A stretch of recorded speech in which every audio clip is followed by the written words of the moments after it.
পেশোয়ার জালমি কেন নাহিদকে উড়িয়ে নিয়েছেন সেটিরই প্রমাণ দিলেন নাহিদ রানা।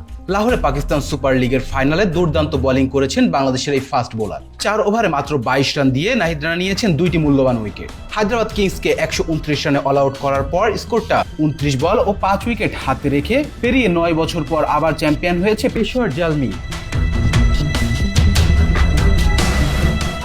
নাহিদ রানা প্রথমবার বোলিংয়ে আসেন 6ষ্ঠ ওভারে। এর আগে প্রথম 5 ওভারে 2 উইকেট হারালেও 56 রান তুলে ফেলেছিল হায়দ্রাবাদ। নাহিদ রানার প্রথম ওভার শেষে স্কোরে যোগ হয় আরও 13 রান। সুফিয়ান মুকিমের করা পরের ওভারে 4 বলের মধ্যে উসমান খান, ইরফান খান বিদায় নিয়ে চাপে পড়ে যায় হায়দ্রাবাদ। নাহিদ রানা নিজের দ্বিতীয় ওভারের প্রথম বলে অস্ট্রেলিয়ার তারকা গ্লেন ম্যাক্সওয়েলকে গোল্ডেন ডাক উপহার দিয়ে চাপটা আরও বাড়িয়ে দেন। শর্ট বলে পুল করতে গিয়ে মিড অনে ক্যাচ দিয়েছেন ম্যাক্সওয়েল। ওভারটার পঞ্চম বলে কুশাল পারেরাও আউট হন। তাতেই 73 রানে 6 উইকেট হারায় হায়দ্রাবাদ।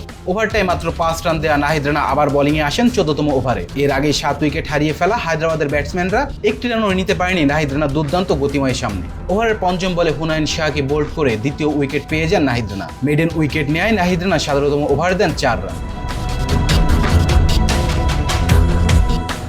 রান তাড়ায় 40 রানে 4 উইকেট হারালেও অ্যারন হার্ডি ও আব্দুল সামাদের 85 রানের জুটিতে সব সংখ্যা দূর হয়ে যায়। সামাদ 34 বলে 48 রান করে বিদায় নিলেও হার্ডি অপরাজিত থাকেন 39 বলে 56 রানে।